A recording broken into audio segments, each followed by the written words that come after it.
Welcome to lesson number 6. I'm Matt Dragon. Now, in this lesson, we'll talk about what influences weather, what causes it, and how it behaves, as well as how it affects you as a pilot.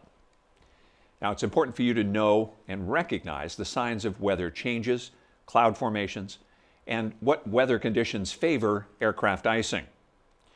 And once you've learned about the basic weather principles, you'll learn how to avoid the troublesome weather spots for safe and smooth flying. Now, we are very pleased this morning to have Tom Horn with us in the studio. Tom is a prolific writer and an avid pilot with an affinity for understanding the workings of weather. He has more than 4,000 hours of experience in some 200 different airplanes. He has an ATP and flight instructor certificate and more than 2,000 magazine articles and numerous journalism awards to his credit. He's written on the subject of aviation weather regularly for over 20 years, including his book, Flying America's Weather. Tom has written for AOPA Pilot magazine for more than 25 years and is a regular presenter at trade shows across the country. Tom, welcome and thanks for being here. Now, with all that experience, what is your primary concern about weather? It gets down to, in all cases, the pilot, the airplane, and the environment, the weather. The pilot has to be qualified, current, comfortable in the weather that he's about to face. The airplane has to be capable of handling the conditions at hand, whether it's icing or higher altitude flying. And the weather, the environment, has to be conducive to a safe flight. Throughout this weather course for aviators, we'll cover what is weather and the atmosphere, circulation and wind, temperature and moisture, atmospheric stability, clouds, types and fog, air masses, fronts, what's a cold or warm front, thunderstorms, turbulence and wind shear, airframe icing, and jet stream. Okay, let's join Dave in his classroom and get started. What is weather? Well, weather is the state of the atmosphere at any given time, day or night. Weather is a complex subject. The atmosphere is constantly in motion as it tries to reach a point in equilibrium. Weather influences our daily routine and life, and it has a profound effect on all of our aviation activities. PAVE is a subject we're bringing up throughout most of these lessons. It's an acronym for establishing personal minimums and represents the 4 factors affecting personal minimums. They are you, the pilot, your experience, recency, and physical condition, the aircraft, fuel reserves, experience in type, aircraft performance, and of course, aircraft equipment. The environment, airport conditions, and of course, the weather. Lastly, external pressures, trip planning, alternate plans, and of course, personal equipment. Unlike FAA regulations, your personal minimums change with circumstances.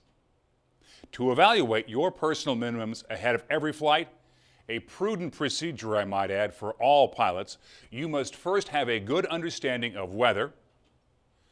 You need a general knowledge of meteorology to understand the environment in which you will be operating. This affects your personal minimums and how you plan and execute your flight. We'll begin with the atmosphere. Surprisingly, oxygen is not the biggest single component in the atmosphere. Nitrogen makes up about 78% of the atmosphere, followed by oxygen at 21%. Other gases, like helium and argon, make up about 1% of the atmosphere. Now, a cubic foot of the atmosphere contains anywhere from 0 to about 4% water vapor. You'll hear mention of the standard atmosphere throughout your aviation weather studies. Continual fluctuations of temperature and pressure in our atmosphere create a problem for engineers and for meteorologists who require a fixed standard of reference. The atmosphere fluctuates continuously as it tries to reach equilibrium in pressure, temperature, and humidity. The standard atmosphere is the average condition for all of these fluctuations. It is the standard for calibrating the pressure altimeter and calculating performance of aircraft. Here's a handy weather fact. The standard sea level pressure is 29.92 inches of mercury, or about 1013 millibars. The standard sea level temperature is 59 degrees Fahrenheit, or about 15 degrees Celsius. The standard rate of change in pressure is about 1 inch of mercury per 1,000-foot gain in altitude in the troposphere. Pressure decreases as altitude increases, or simply stated, the further you go up, the more the barometer drops. Meteorologists look at the atmosphere like you would a layer cake. There are several different layers to the atmosphere. They are from the bottom, the troposphere, the tropopause, the stratosphere, mesosphere, and at the very top, there is the thermosphere. Virtually all aviation weather takes place in the bottom two layers. The troposphere ranges from anywhere from 20,000 feet at the very top near the North and the South Poles to about 65,000 feet down near the equator. The stratosphere is typified by relatively small changes in temperature with height, except for some slight warming right near the very top.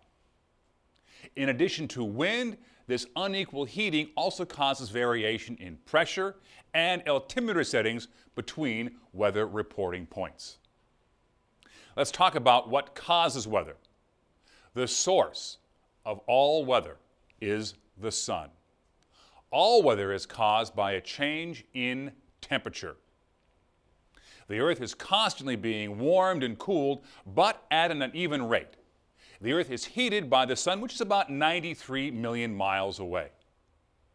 Again, that heating is not done at an even rate. Near the poles, because of the greater angle, there is more surface area to heat. Thus, it is not heating as rapidly as the smaller surface area heats near the equator. But at the equator, the heat energy radiated by the sun is concentrated on a smaller surface area. Therefore, it heats the surface more rapidly. The seasons greatly affect heating and cooling balance of the planet. The Earth is tilted about 23 degrees on its axis. In the summer, the northern hemisphere is receiving all this heat energy. But as the Earth orbits the sun, the southern hemisphere warms during the northern hemisphere's winter. This cycle is repeated each year. The Earth's orbital path is elliptical. It's not perfectly circular. However, the cooling and heating is not influenced much by the slight variation in Earth to sun distance. Here's a close-up during the summer in the northern hemisphere, and again of winter in the northern hemisphere. This unequal heating of the Earth's atmosphere is what creates wind. The warmer, low-pressure air has a tendency to rise, and the colder, high-pressure air has a tendency to settle or descend. There are a number of factors that affect how an area heats. The angle of the sun's rays has the greatest effect on temperature. Next are the type of clouds. Low stratified clouds have a greater effect than high cirrus clouds do. Land affects heating characteristics more than water. Deserts, barren areas change temperature much more rapidly than, say, a farm or a forest. And we've already discussed the effect of the seasons. Summer produces greater temperature variation than winter. Nice work, Dave. Welcome back to the studio. Let's take a question on what Dave just covered. Every physical process of weather is accompanied by or is the result of which of these, A, B, or C? And your answer is, every physical process of weather is accompanied by or is the result of a heat exchange, the letter C. Every physical process of weather is accompanied by or is the result of unequal heating of the Earth's surface. All right, let's move on to a brand new topic. This next topic, circulation, with Dave Selesky. Next, we'll study global circulation. Hot air rises, Well, it's a little more complicated than all that. Hot air rising is referred to as convection. Now, here's a very simplified model which assumes the Earth does not rotate. Here, cold air at the poles descends towards the warmer equator, right here. And the warmer air rises towards the poles. Then it is followed by cooling and descending towards the poles. Well, the Earth, as we all know, does rotate on its axis. That sets up what is called a three-cell circulation pattern. The three cells are the polar, the Ferrel, and the Hadley. Colder air moves down from the poles towards the warmer regions right here. Then it rises or convects through the polar, the Ferrel, and the Hadley cells. This causes a change in pressure, and it also creates winds in the atmosphere. To measure these pressure changes, we use a pressure pattern map. These lines, right here, they're called isobars. They show a constant line of pressure in the atmosphere. Think of isobars as you would stairs moving up or down in the atmosphere. To get down, we follow a trough line down to the lowest point in the atmosphere, like right here. The same thing holds true for higher pressure. Our staircase is shown by a ridgeline going up to reach the highest point in the atmosphere, ridgeline. The closer the isobars are together, the stronger the wind speed. Because the Earth rotates, this large, simple air cell circulation pattern is greatly distorted by a phenomenon known as the Coriolis force. This is the effect the Earth's rotation has on air circulation.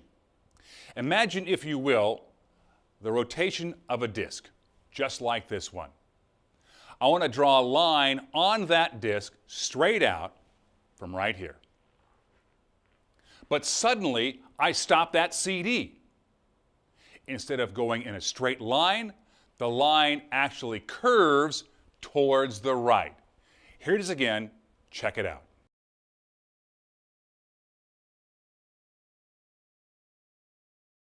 The Coriolis effect is most noticeable towards the poles and least noticeable towards the equator.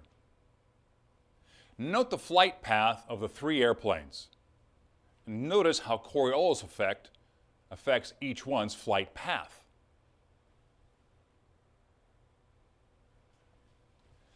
Now, here's how it affects the general circulation of the atmosphere. Coriolis effect turns the air currents to the right. This is the low-level circulation pattern.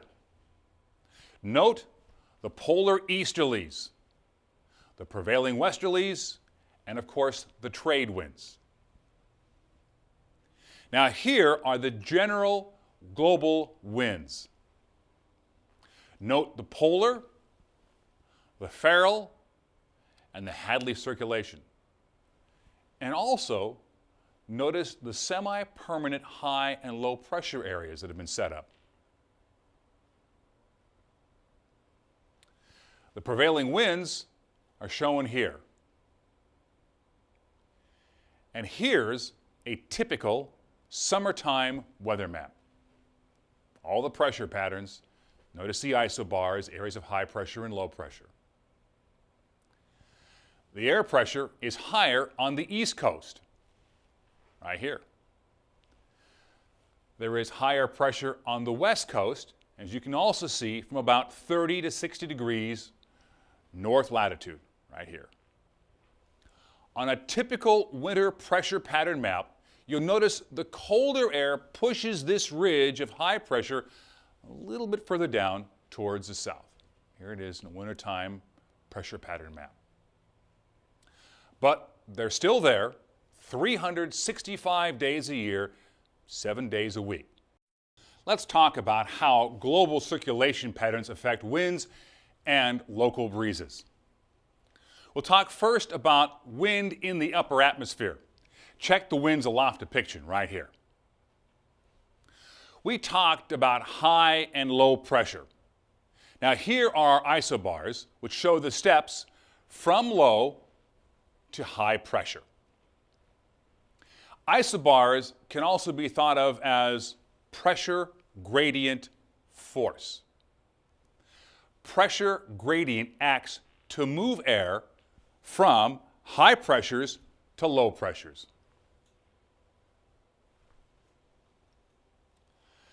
The pressure gradient force acts at the right angles to isobars. Isobars, which are close together, indicate a strong pressure gradient.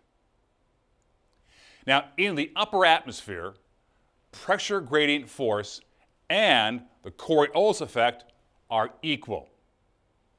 That causes our wind direction not to flow directly from high pressure to low pressure, but rather it flows along or parallel to the isobars. At the surface, it's a little different story. Here we have a new force, and that force is called friction. Friction is caused as winds float near the surface of the planet. While flowing over mountains and through valleys, wind changes direction and it changes speed. It also changes Coriolis force strength.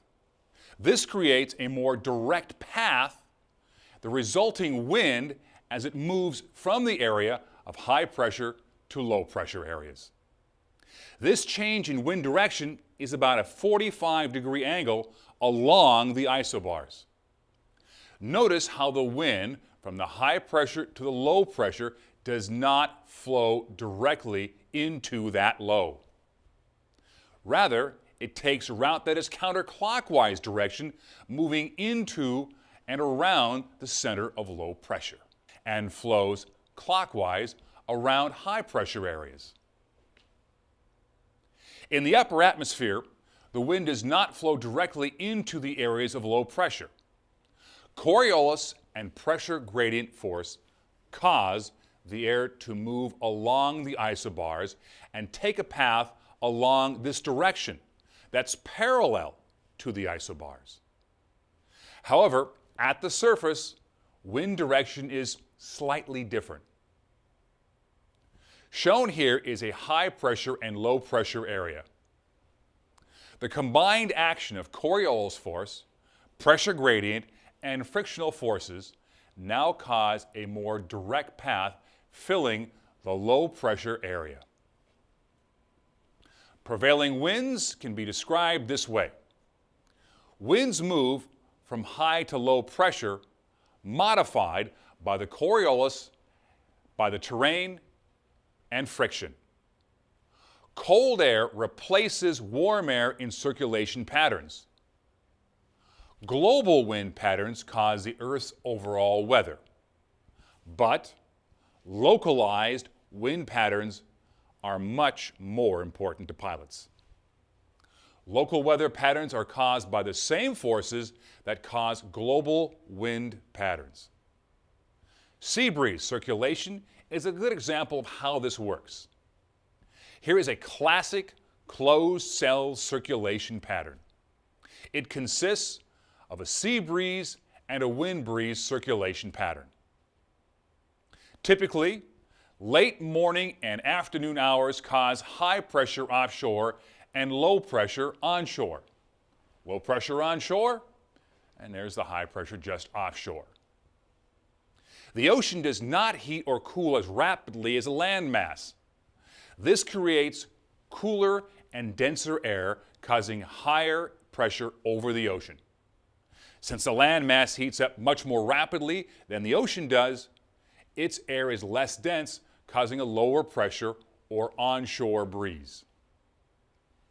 Consequently, this is the classic circulation pattern of higher pressure flowing around lower pressure, resulting in a warm, rising, circulating breeze. Cool, warming, areas of circulation, return flow, right there.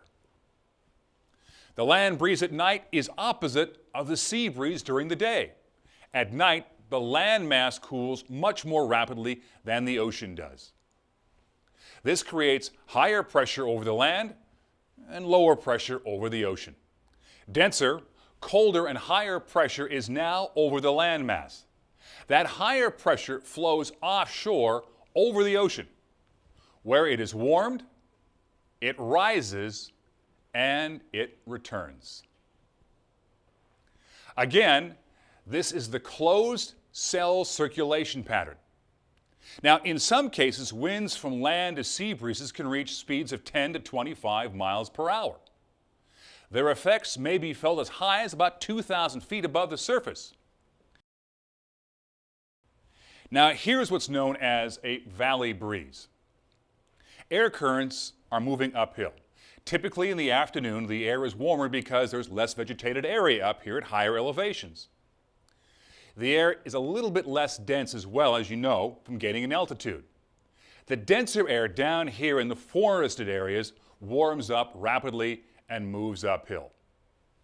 This denser air flowing into less dense air gives us the mountain slope winds, or this upslope wind effect.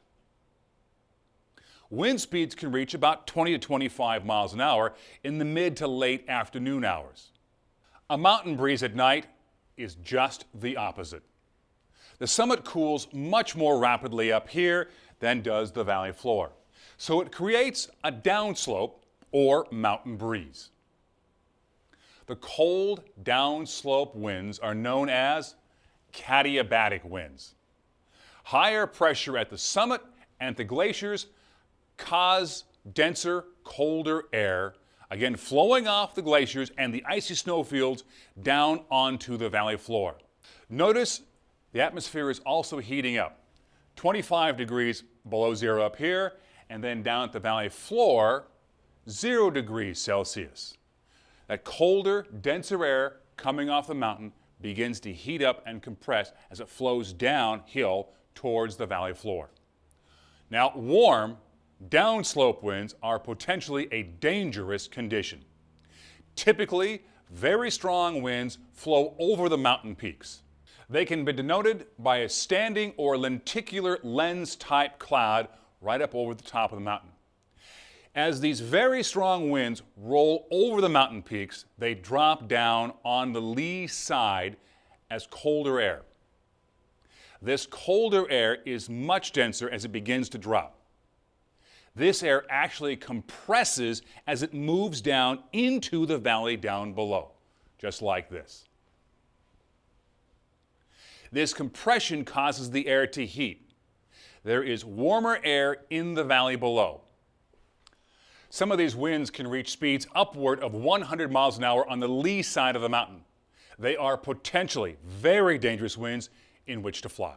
Here are some nuggets of weather wisdom for you. A land breeze circulation flows out to the sea and it occurs at night. Now, a valley breeze occurs during the day and in mountains, and they are upslope winds. A adiabatic wind is any descending wind caused by inclines or by mountains. Now, they can be either warm or cold air, and in some cases, they can reach speeds in excess of 100 knots. Finally, a sea breeze circulation is an onshore flow that occurs mainly during the day. Okay, regarding circulation, we have a question for you. Convective circulation patterns associated with sea breezes are caused by which of these? A, B, or C?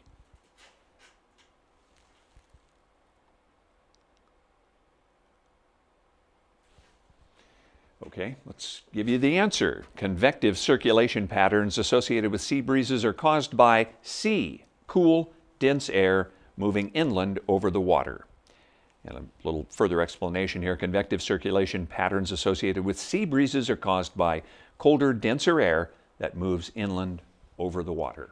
How does wind affect your flight planning and en route operations?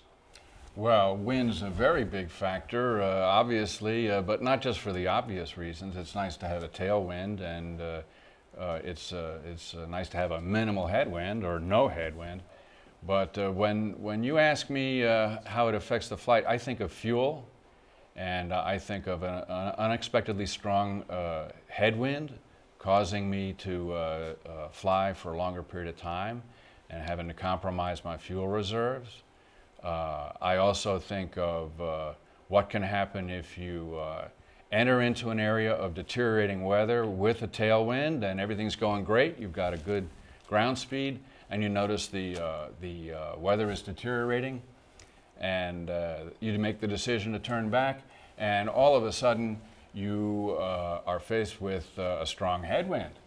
And so that's where the fuel reserve comes in handy.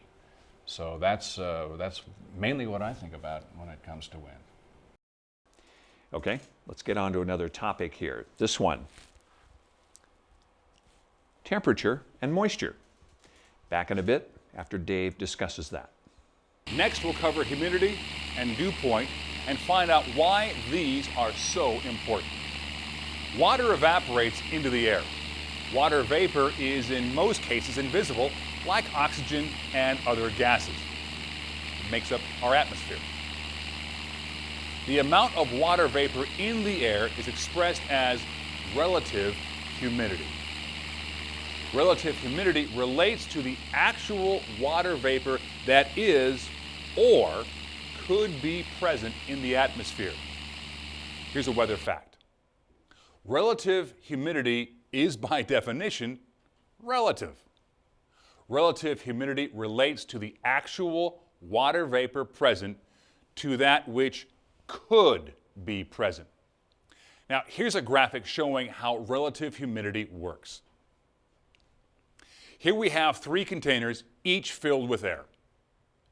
At low temperature, one can deposit only so much water vapor into each of these containers, indicated right here by the blue speckles. Now, as we raise the temperature, the same size container can hold a little bit more water vapor.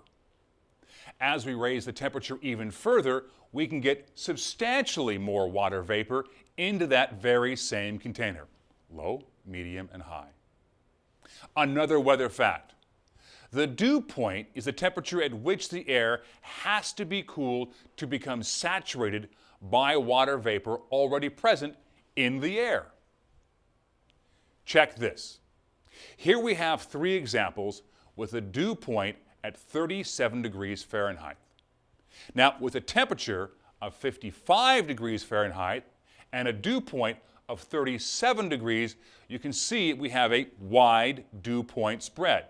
The relative humidity is about 50%. For this parcel of air, we can add some more water vapor at this temperature.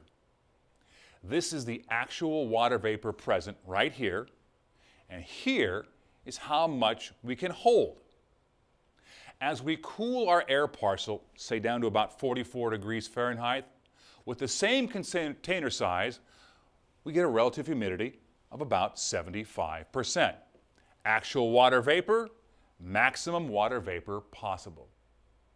As we cool that air even more, we take it down to the dew point temperature. They're both 37 degrees. It's saturated. Some type of cloud, precipitation, or condensation is going to occur.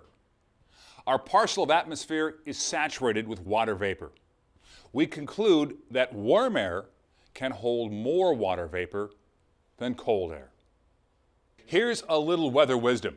The temperature and dew point is important in anticipating fog.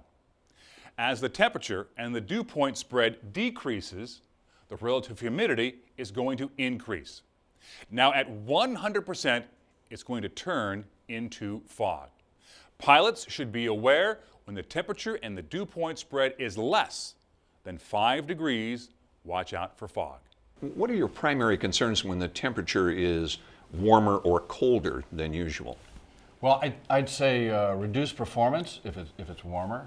The air molecules are farther apart, and what you've got is a less dense atmosphere, and what you're doing is essentially duplicating the conditions aloft at higher altitude, so the air is thinner.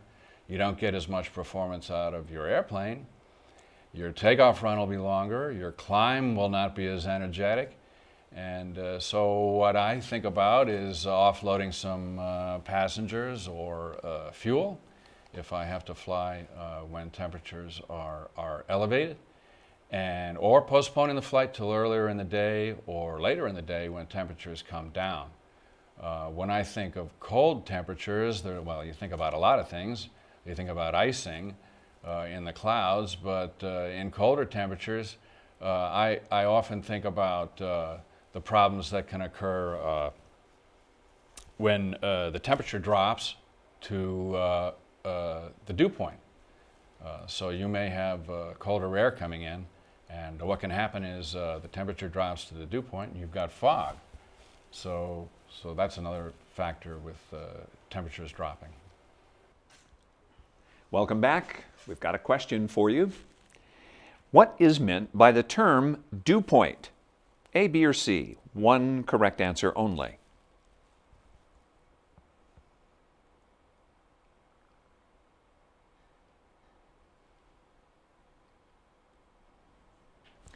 I've got my answer to that question. Do you have yours? Let's see. What is meant by the term dew point? C, the temperature to which air must be cooled to be saturated. And now, back to Dave to continue this discussion. Here are some more weather facts. Water vapor is always present in the atmosphere and can be found in one of three states. It can be a gas, a liquid, or a solid. As water changes from one state to another, an exchange of heat or energy occurs. A change of state, say by vaporization, condensation, sublimation, melting, and freezing, is called a change through the process of latent heat exchange. Energy is gained or released during these changes. Here are the three states of water. Here, water is in a gaseous form. It's in a cloud. Now, through condensation, energy can be released to make a change by going from a gas to a liquid. Then releasing more energy through freezing, it becomes a solid like a snowflake. Or it can supplement directly, releasing energy to change into a snowflake. Here is the reverse effect. It can also gain energy through latent heat exchange by changing from a solid to a liquid, or melting and then change state from a liquid through evaporation into a gas. It can also supplement directly into a gas. Heat is always lost or gained through a change of state. Here's another important bit of weather wisdom. Liquid water droplets often persist and exist at temperatures much colder than 0 degrees centigrade. They're supercooled, and when they impact an object, that impact induces freezing. Freezing rain can result and can cause extreme aircraft icing. Supercooled water droplets are often abundant in cumulus clouds ranging between 0 to minus 15 degrees centigrade. Here's another weather fact. Remember, frost forms in much the same way as dew. The difference here is the dew point of the surrounding air is colder than freezing. Water vapor then supplements or changes state directly into ice crystals or frost rather than condensing into dew. Let's review. Clouds and visible moisture are parcels of air which have reached 100% humidity. They are saturated. Cooling a parcel of air increases its relative humidity. A parcel of air has to be cooled to its dew point to become a cloud. Ever wonder how clouds form? A parcel of air has to be cooled to reach its saturation point, and then clouds will form. And how does that cooling occur? There are basically only three ways this happens. Lifting action causes air to cool. If the air mass were to be lifted by terrain, for example, clouds would form just like this. If warm air is moved over a cooler surface, like this, clouds can form. Now notice the bases of these clouds have nice flat bases. They're stratus clouds. Clouds will also form due to radiation cooling, which is the ground cooling at night. This will often produce a very flat, low cloud, typically stratus, or in some cases, fog. You can estimate cloud heights by using two numbers. The dry adiabatic lapse rate is 5.4 degrees Fahrenheit per 1,000 feet. The dew point lapse rate is 1 degree Fahrenheit per 1,000 feet.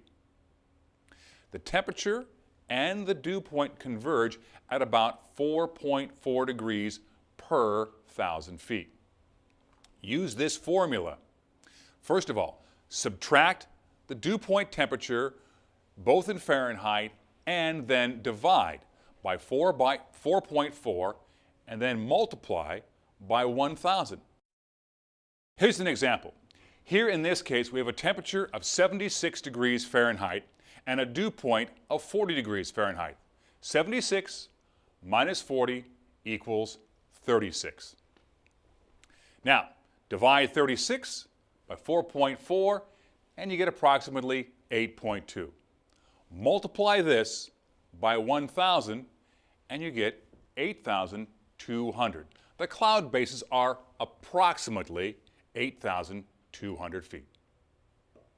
Now, as such a seasoned pilot, are you concerned anymore when there's moisture in the air? Absolutely. Absolutely. Moisture is what causes all the problem.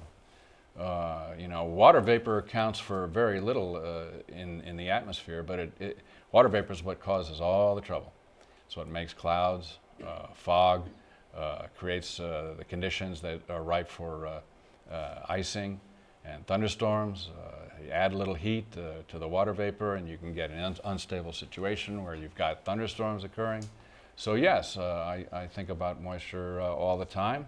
A good way to locate it is on water vapor imagery from satellite imagery. And so I'm always worried about the moisture situation in the atmosphere. Okay, let's cover another question. This one is going to require a little bit of math, but we'll walk you through it. This is just covered by Dave, so let's get at it. At approximately what altitude above the surface would the pilot expect a base of cumuliform clouds if the surface air temperature is 82 degrees Fahrenheit and the dew point is 38 degrees Fahrenheit? A, B, or C?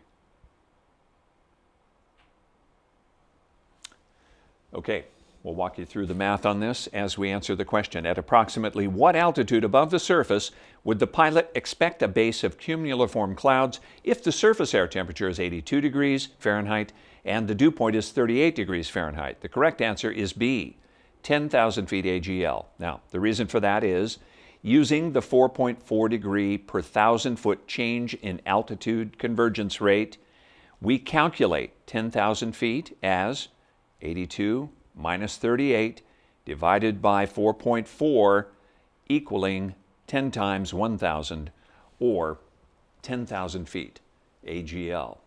Simple. Glad you got it. Okay, let's take on another topic. This one, atmospheric stability. Our next topic is air mass stability. What makes an air mass stable or unstable, and how does it affect your flying? Well, think of this balloon as simply an enclosed parcel of air. As this balloon rises, the air parcel rises in the atmosphere. It expands because there's less pressure on that balloon at higher altitudes due to decreased surrounding air pressure. Anytime air rises, it expands and cools. It's a simple principle of physics. The average lapse rate that air cools is 2 degrees Celsius per 1,000 foot gain. Look at this example. As air expands and rises, it cools, and as the air descends, it warms. There's the cooling air, and there is the warming and the descending air parcel.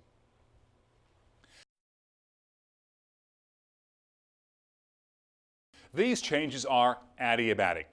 That means heat is removed or added from that parcel of air. The temperature adiabatic rate of change is fixed in unsaturated or in a dry air parcel. Now, here are some more weather facts.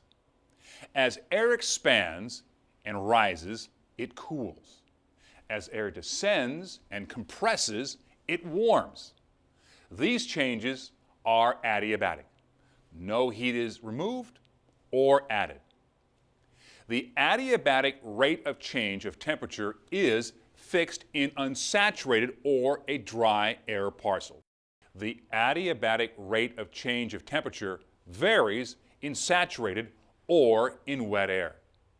This is because latent heat is released through condensation, which then partially offsets the cooling process.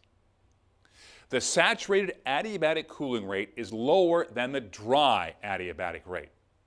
In other words, moist air cools at a slower rate than dry air. Let's talk about adiabatic lapse rates. Here we have 3 balloons at the surface representing 3 enclosed parcels of air.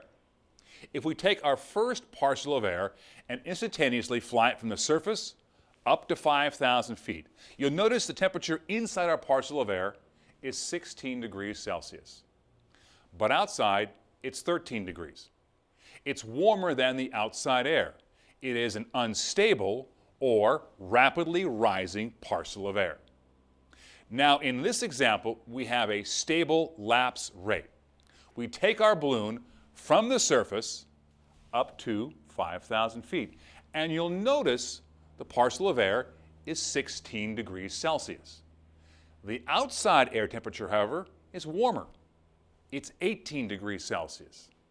This is a cooler, denser air parcel that will descend.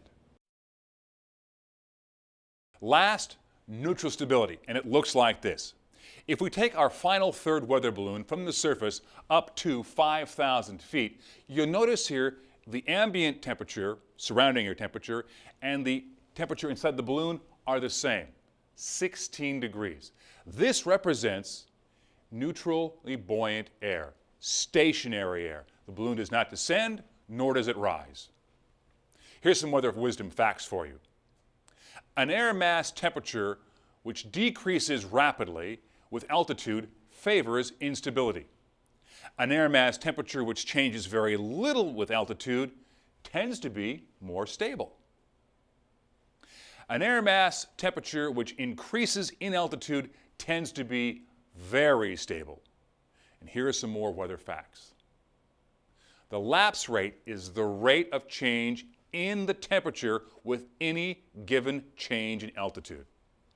Lapse rates vary from dry air, about 3 degrees Celsius per 1,000 feet, to a moist adiabatic lapse rate of about 1.5 degrees per 1,000 feet. The standard lapse rate is 2 degrees C, 2 degrees Celsius, with 1,000 foot altitude gain. Now, an unstable air mass that cools more rapidly than 2,000 feet for each 1,000 foot altitude gain. This graphic depicts lapse rates. This is the standard lapse rate right here. You can see temperature cools with height. You'll enjoy great visibility. A few fair weather cumulus clouds will be out there, but all in all, very good VFR flying. Just the opposite is true with a temperature inversion. A temperature inversion occurs when the air temperature does not cool with height, but instead actually warms as you increase with altitude. This inversion layer greatly limits your visibility. This reduction is a result of fog, low-lying clouds, stratus clouds, or even pollutants. It's a great ride, you just can't see where you're going. Here's another example of stability. In the early morning hours, the air is typically very stable. The temperature is cool both at the surface and also aloft. But By midday, as the atmosphere warms, that air rises and creates an unstable condition, and you're going to get a bumpy ride. Just the opposite occurs in the evening. The temperatures cool aloft and at the surface, and it's a nice, smooth ride again. Welcome back. We have a question for you regarding atmospheric stability. A temperature inversion would most likely result in which of these weather conditions? A, B, or C? One correct answer.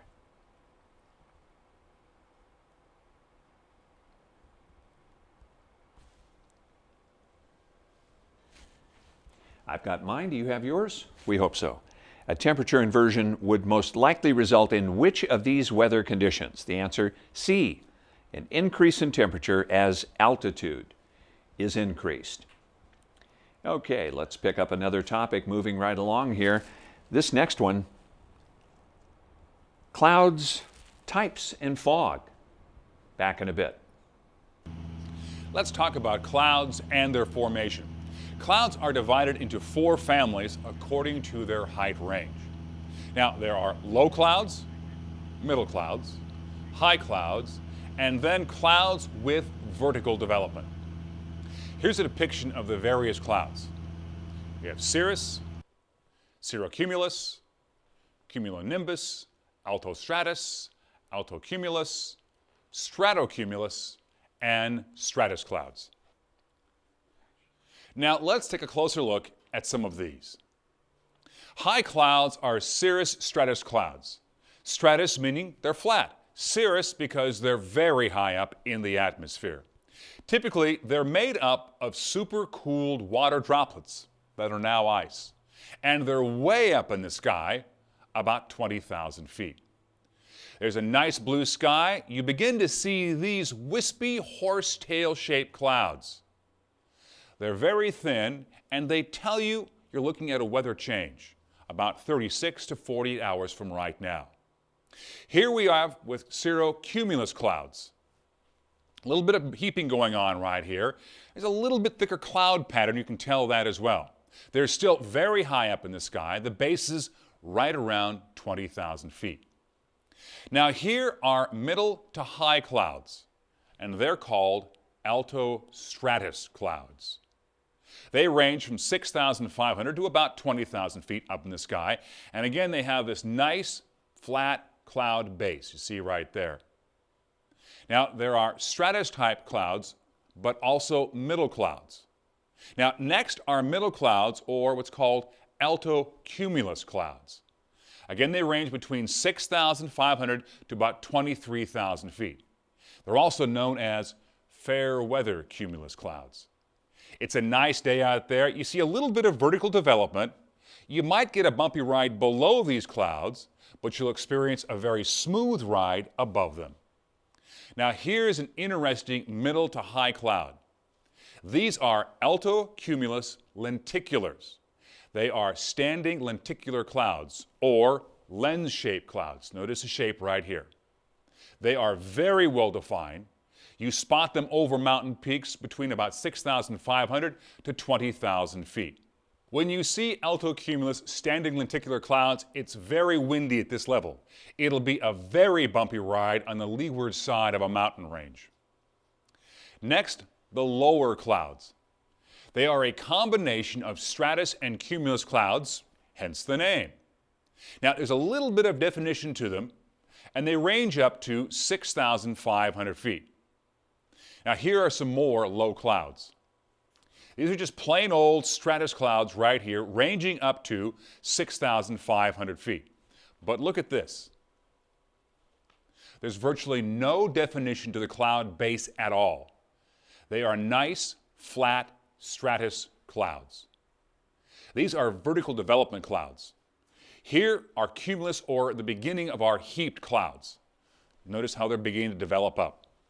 They range from 6,500 to 20,000 feet. Notice it kind of looks like mashed potatoes, all kind of heaped up in a bowl with nice flat bases. Now here are cumulonimbus clouds. They are very flat down at the base, giving them an awful lot of vertical development. They contain a very unstable atmosphere.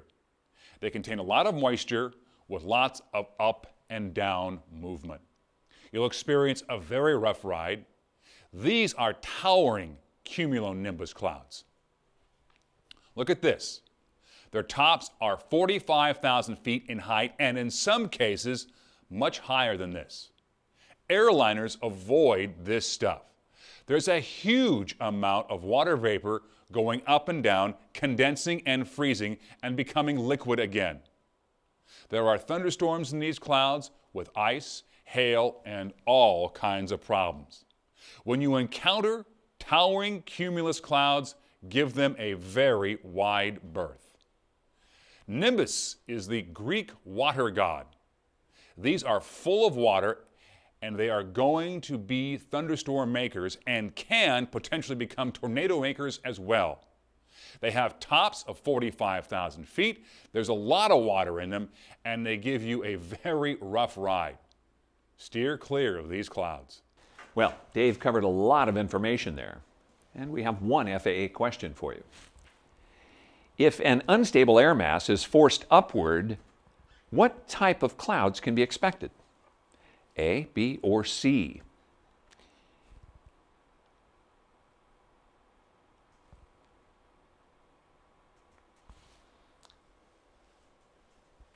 Okay, let's cover the answer for you. If an unstable air mass is forced upward, what type of clouds can be expected? The correct answer is C, clouds with considerable vertical development and associated turbulence. When unstable air is forced upward, the disturbance grows. Any resulting cloudiness shows extensive vertical development. Okay, back to Dave to cover fog. Next up is fog. And here are some weather facts about fog. First of all, fog forms much the same way as clouds. Number two, when cloud bases are less than 50 feet AGL, above ground level, they are officially fog. Number three, fog that is less than 20 feet thick is called ground fog. Fog is a surface-based cloud restricting visibility. It is composed of either water droplets or ice crystals. Fog may form by cooling the air to its dew point or by adding moisture to the air near the ground. A small temperature dew point spread is essential for the formation of fog. Fog is classified by the way it forms. There is advection fog, radiation fog, upslope fog, precipitation fog, and steam fog. Now, advection fog is created when air moves over a cooler surface. It requires a sea breeze. It is common along the coastline. When you have warm air coming off a warm body of water that moves over cooler land, fog forms. It causes the classic Pacific Coast or Atlantic Coast fog. It also appears in the Gulf Coast as well. Radiation fog is found in most low-lying areas during calm, clear, cool nights. It is often in river valleys where the air is cool. When moisture is abundant, you get this radiation fog. Now, the fog lifts once the sun pops up and things begin to warm. Upslope fog requires a very moist, stable air mass. It's forced uphill against a land mass. It can form in moderate and strong winds and often under cloudy skies. Precipitation fog, or drizzle-induced fog, is most commonly associated with frontal activity and is formed by relatively warm drizzle or rain falling through a cooler air mass. This fog is especially critical because it occurs in the proximity of precipitation and other possible hazards, such as icing, turbulence, and thunderstorms. Steam fog is cold air moving over warmer water. It rises upward and almost resembles steam coming up off the water. Fog is one of those weather concerns that certainly affects every pilot. What happens if a pilot finds themselves above the fog layer? Well, there you've got a problem. This should never have happened. This is what you do all your pre-flight planning to avoid. You want to make sure the temperature dew point spread is such that it's greater than 5 degrees apart, and make sure that you don't run into these areas of fog. The problem comes when you have a widespread area of fog, like in a valley or a remote area where there's not a lot of alternate airports nearby. And then this gets back to our friend fuel reserves, so that now if you have a widespread area of fog, you're going to have to divert to an alternate airport, perhaps 100 or more miles away, and that's where that extra fuel is going to come in handy. So when you talk about widespread fog, I think of fuel. You can't have enough fuel unless the airplane's on fire. All right, let's tackle a question on what Dave just covered. What types of fog depend upon wind in order to exist? A, B, or C?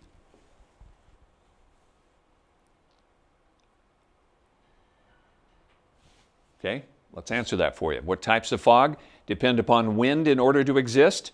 The answer, C, advection fog and upslope fog. Okay, let's move on to another topic. This one, air masses with Dave Selesky. So far, we've talked about fog, clouds, their types and characteristics, stable and unstable air. Now we'll talk about how this all fits into the big picture of air mass weather. An air mass is a big uniform mass of atmosphere that takes on characteristics of its source region. In this case, its source region is up over Canada and the northern part of the United States. Now, there are various types of source regions for various types of air masses. Let's go over a few of the characteristics over North America.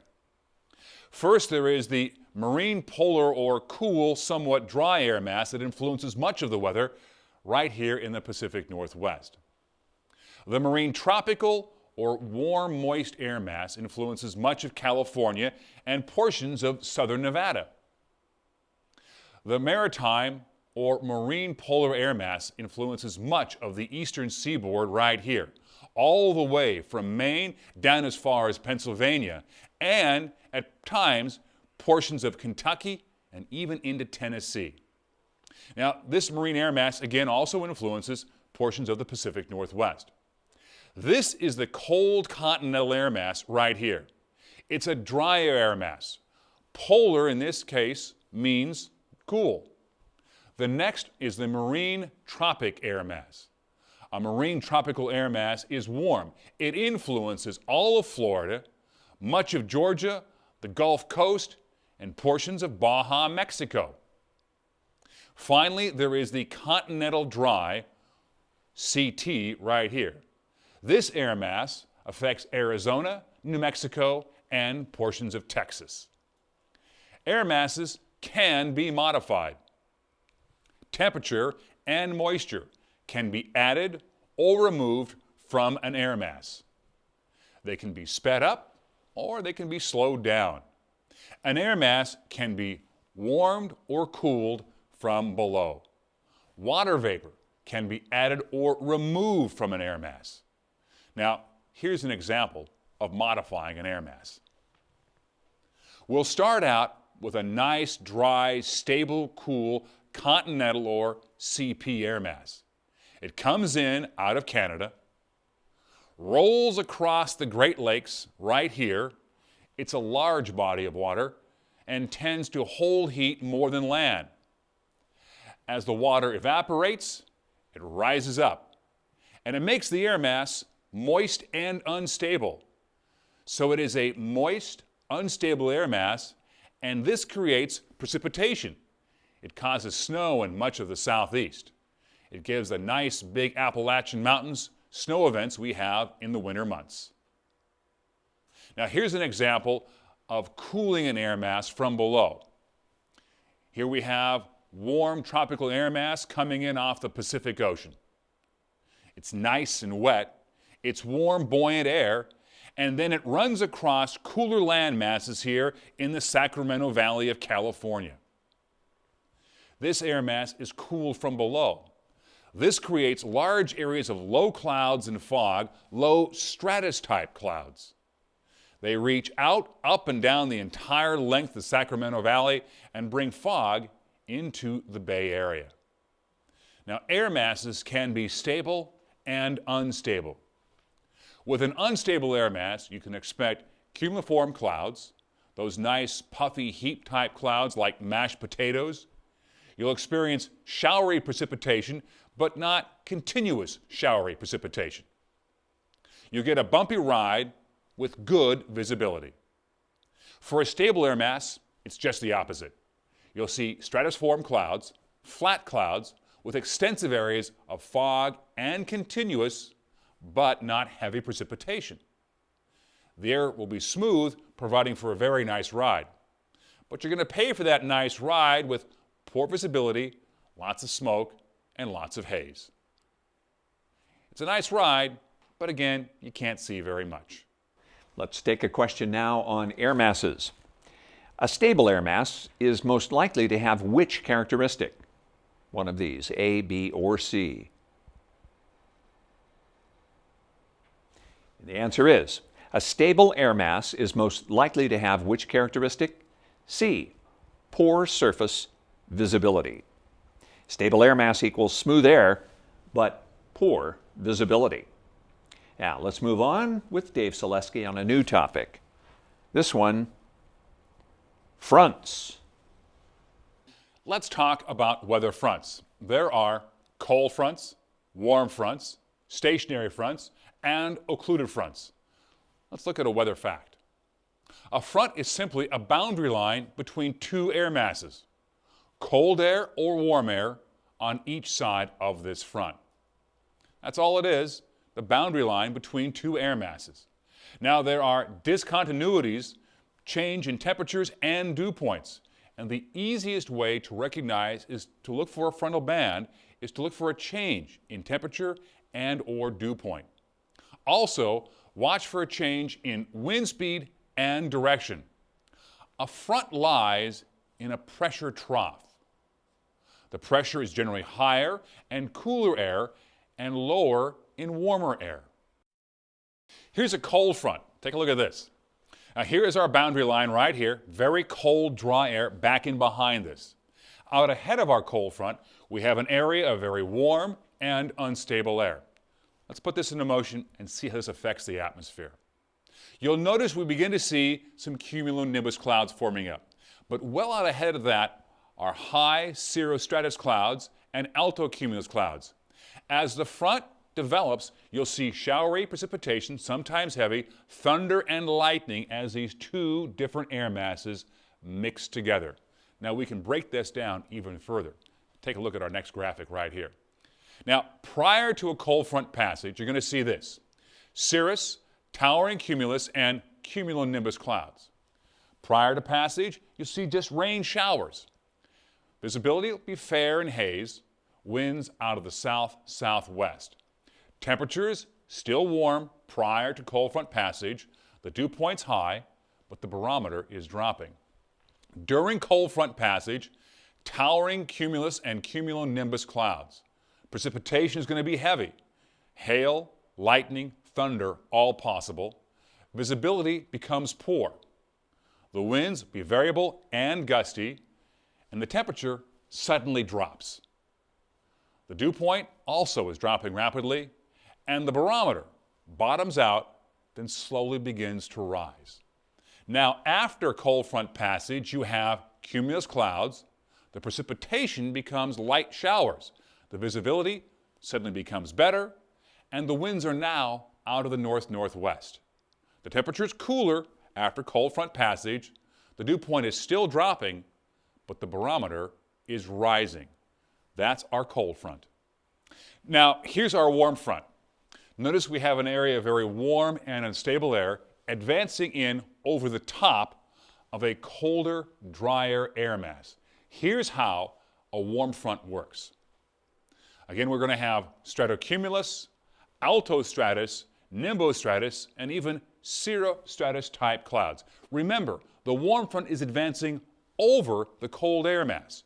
So here's how it breaks down prior, during, and after passage. Prior to passage, we'll see cirrus, stratiform, fog, and possibly even some cumulonimbus type clouds. The precipitation is going to be moderate rain, drizzle, and possibly even some sleet or some snow.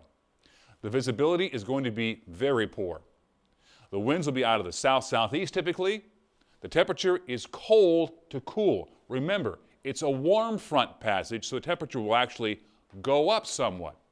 The dew point rises steadily. The barometer is falling. Now, during passage of the warm front, we'll have stratiform type clouds, possible drizzle. The visibility improves somewhat to poor. The winds are variable. The temperature is now rising steadily. The dew point is also steady, and the barometer is also beginning to level off and become steady. After passage of the warm front, stratiform, possibly cumulonimbus clouds are possible. Precipitation is going to be rain, maybe some showers.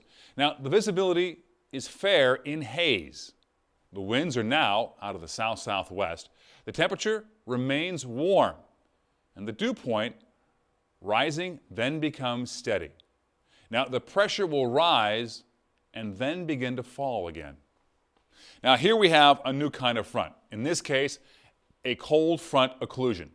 An occluded front is simply two air masses that are joining together. Here we have our warm air, here we have our warm front, and out ahead of that, colder air. Now, we'll put our graphic into motion, and here's what to expect as far as clouds and precipitation with a cold front occlusion.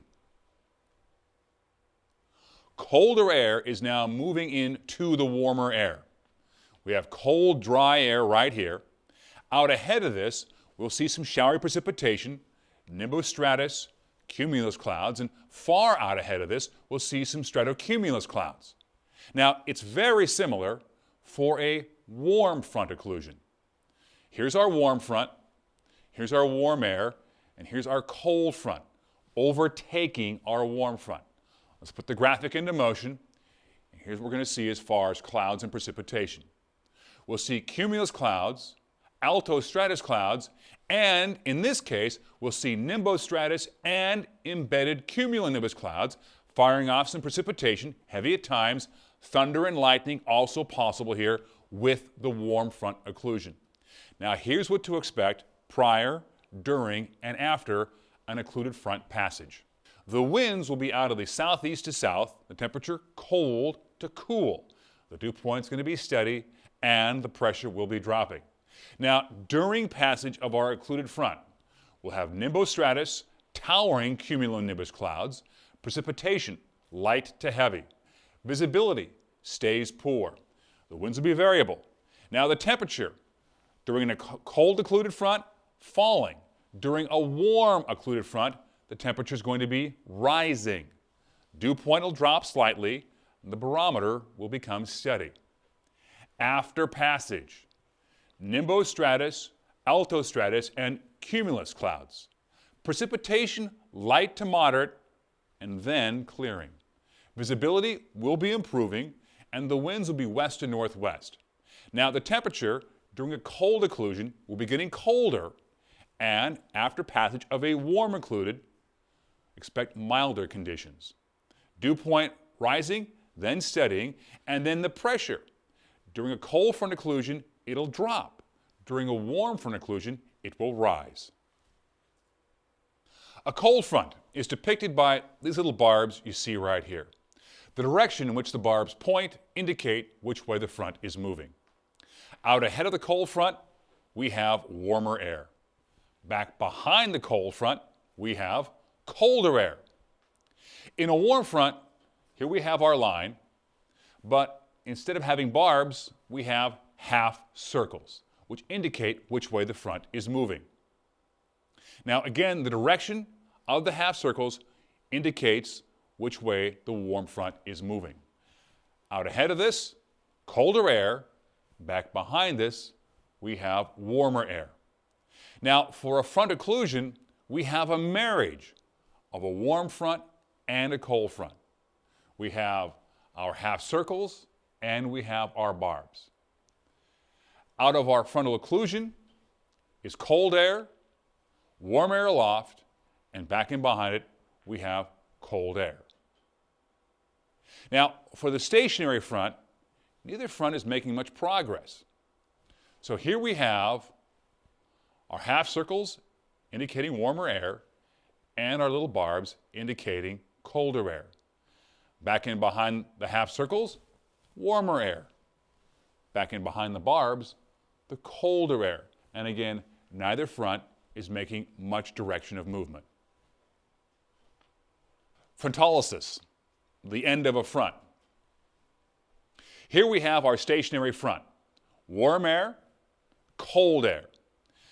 A boundary line exists between these two air masses, between the warmer air and between the colder air. As this boundary line begins to weaken, these two areas start to pull apart. Our front now becomes a little trough, indicated by these dashed lines you see right here. And then, as the two air masses become even weaker, you see that nothing exists anymore. There's no trough, and it becomes two widely separated entities or air masses. Now, for frontogenesis, or the birth of a front, we have two source regions, colder air and down here, warmer air. As the two source regions, warmer air and colder air, draw together, so our boundary line is beginning to form right here.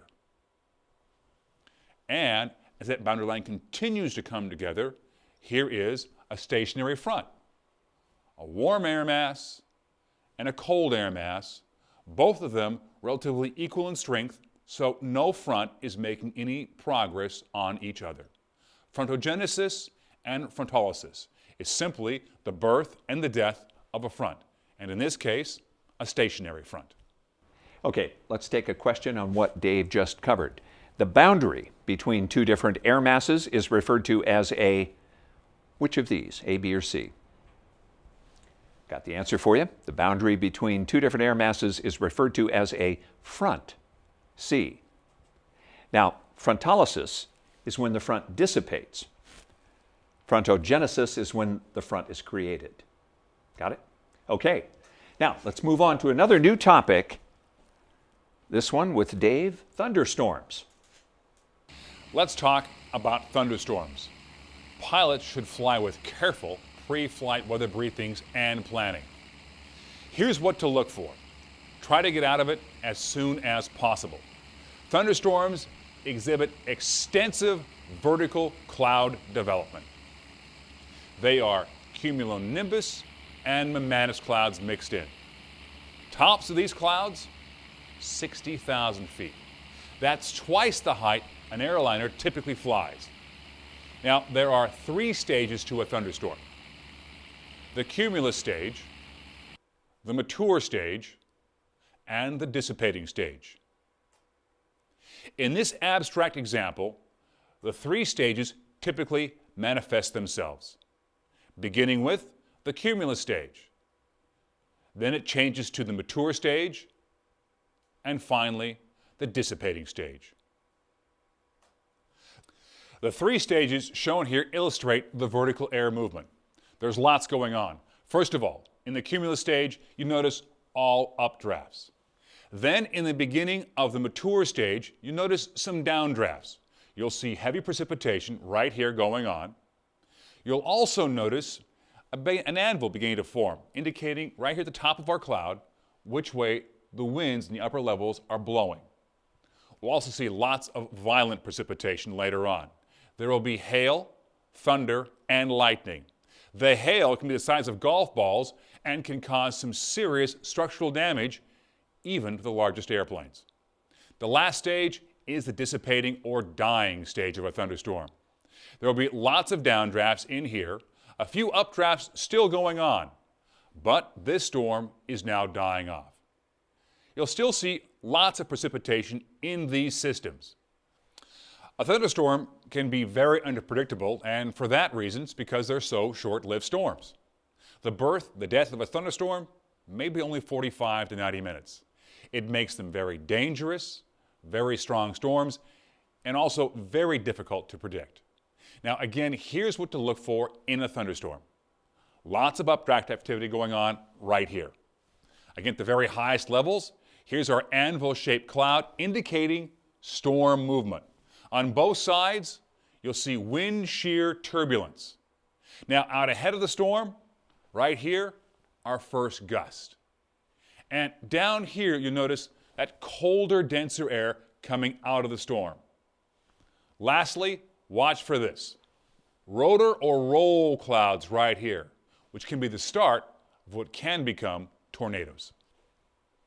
Any suggestions on how pilots can judge, appropriate distance from known thunderstorm activity? Visually. Visual avoidance is the best. Radar is nice, data link's nice, but nothing beats having a good eye right on the weather and seeing the buildups so that you can visually fly around them. The best rule of thumb is they say 20-mile avoidance, stay 20 miles away from the buildups, which is good. You have a hard time distinguishing what exactly 20 miles is when you're flying along, but it's important to stay visual. You say 20 miles, that's great. Just make sure it's off the wing there and well away from it. That's the main thing, visual avoidance. Okay, let's address this question on thunderstorms. During the life cycle of a thunderstorm, which stage is characterized predominantly by downdrafts? Which of these, A, B, or C? Got the answer for you. During the life cycle of a thunderstorm, which stage is characterized predominantly by downdrafts? B, dissipating. Downdrafts characterize the dissipating stage of the thunderstorm cell, and the storm dies rapidly. Moving on to a brand new topic. This one, turbulence. Turbulence and wind shear. The flight is smooth, but then all of a sudden you encounter this. You experience turbulence and perhaps even some wind shear. Here's what to look for and try to avoid. Here we have a flight going along in the upper atmosphere above these nice cumulus clouds right here. It's almost always smooth, but for most of us, we fly down lower. And that's going to include some turbulence from time to time. Now, down below, the air currents take on the characteristics of the landmass. In this case, they will be mountains and valleys, ridges and peaks that look just like this. Here we have our wind in the lower atmosphere.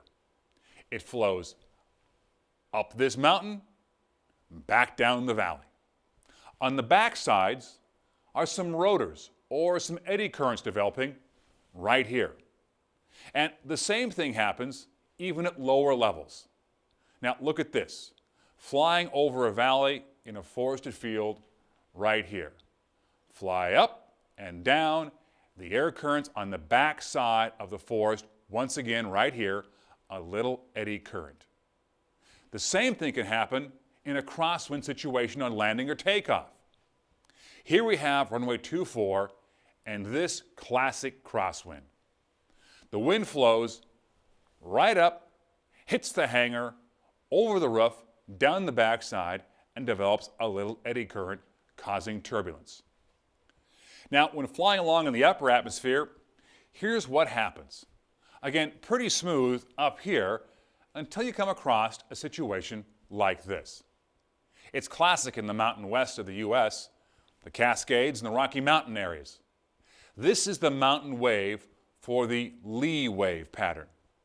It's smooth right along here until you hit the back side of the mountain.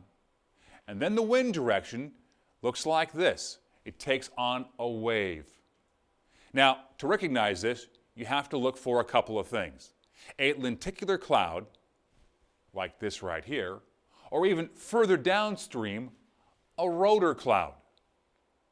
Again, indicating very turbulent rides and certainly a bumpy ride. Now here we have a strong downdraft or microburst. We're on takeoff roll right here. During the departure, we're flying into the headwind. The airspeed is on the increase. At the center of the microburst, we start to fly into the downdraft. As we pass through the downdraft, we're experiencing a significant tailwind. As this happens, the wind is on the increase. The airspeed is decreasing. We are losing lift, and unless we can power out of this, we're going to fly straight into the ground. What do you do when you encounter turbulence? The main thing with turbulence is to slow the aircraft down so that you're at the proper maneuvering speed. That some airplanes, older airplanes, will only publish one VA. Newer airplanes, you'll find in the POH that you've got maybe 3 VAs based on the different weights, gross weight, mid-weight, lightweight, and use the appropriate VA. And I've heard other pilots, of course, when the turbulence hits, it can be a very confusing, upsetting, stressful time. And I've heard other experts say, well, just get it and make sure it's in the green arc. But the main thing is to slow the airplane down so that you don't impose extra stress on the airframe. Welcome back to the studio. We have a question for you on turbulence and wind shear. Where does wind shear occur? A, B, or C? I think the answer here is pretty self-evident, but where does wind shear occur? I would say C, all altitudes and in all directions. Wind shear may be associated with either a wind shift, or a wind speed gradient at any level in the atmosphere. All right, moving right along. Let's tackle yet another new topic, this one on airframe icing with Dave. Airframe icing is something you definitely want to avoid. Ice can build up on any exposed surface of an airframe during flight. All it takes are areas of visible moisture when the temperature is at or below 0 degrees Celsius. Icing increases drag, increases weight, and reduces aircraft thrust, lift, and general performance. As little as just 1/2 of an inch of ice can reduce the performance of an airplane by 50%. Supercooled water is the most dangerous ice and can build up to 3 inches in just 5 minutes exposure. Now, here are 3 types of airframe icing. First is rime ice.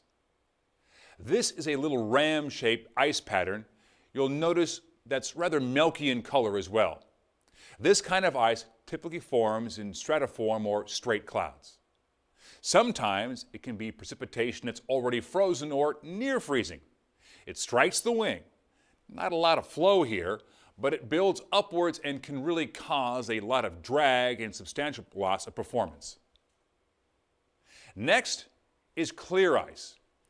Here we have a case of water droplets or supercool water droplets forming up in cumulus-shaped clouds. They strike the wing, flow over the back, and keep building up. It adds a lot of weight and drag. It's clear and inhibits wing and aircraft performance. Finally, there's mixed icing. It can form in either cumulus or stratus-type clouds, or a combination of both. Here's that flow pattern associated with clear icing. Note the milky color and the very rough edges associated with rime ice conditions. Frost is a variation on ice. Frost is ice deposits formed by sublimation on a surface when the temperature of the collecting surface is at or below the dew point. Or it can form if the adjacent air and the dew point is just below freezing. Frost causes early airflow separation of an airfoil, resulting in loss of lift. Therefore, all frost should be removed from lifting surfaces of an airplane before flight, or it may prevent the airplane from becoming airborne. Alrighty, we have a question for you on airframe icing. In which environment is aircraft structural icing most likely to have the highest accumulation rate? A, B, or C? One correct answer. Okay, the question again, then the answer. In which environment is aircraft structural icing most likely to have the highest accumulation rate? The answer, C, freezing rain. Freezing rain gives you the most likely and the highest accumulation rate of icing. Now let's move on to our final topic in this lesson, and that topic is the jet stream. Our final area of discussion is on the jet stream. Now, most general aviation pilots are not going to fly into the jet stream. But the jet, even though it's up high in the atmosphere, does affect the weather down low. Here's how the jet works. The jet core is typically about 40,000 feet in the atmosphere. The closer you go, though, towards the polar tropopause, down here, the lower the jet's going to be, about 20,000 feet. Consequently, the further south you travel towards the warmer air and the tropical tropopause, the higher up the jet's going to be, about 60,000 feet. The jet stream core can average anywhere from about 100 to 400 miles. Now, the core height typically averages about 3,000 to 7,000 feet. The jet stream itself, the actual river in the atmosphere, can be anywhere from a few hundred miles long to upwards of 1,000 to 3,000 miles in length. And then there can be more than one jet stream.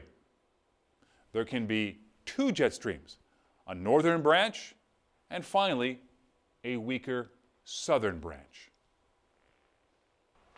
A terrific in-depth treatment on weather by Dave Selesky. Really appreciate the job. Well done, David. Most important subject.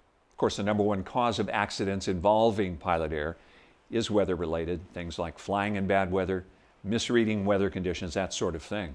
Now, Tom, in your book, Flying America's Weather, you encourage pilots to become familiar with the regional weather patterns associated with their flights, routes of flight, rather. Does weather really change depending on where you are? Absolutely.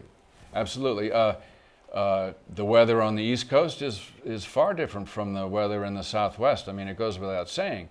But the whole point is that a lot of pilots spend most of their time in their own local geographical region flying, and they never get exposed to the different situations that obtain in other parts of the country.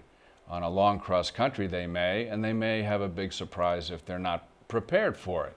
So somebody who's always been flying on the West Coast comes to the Northeast and runs into a lot more cloudy conditions, and a lot faster moving systems coming through. And so that's why, yes, the regional differences are great. You can liken it to airspace climatology.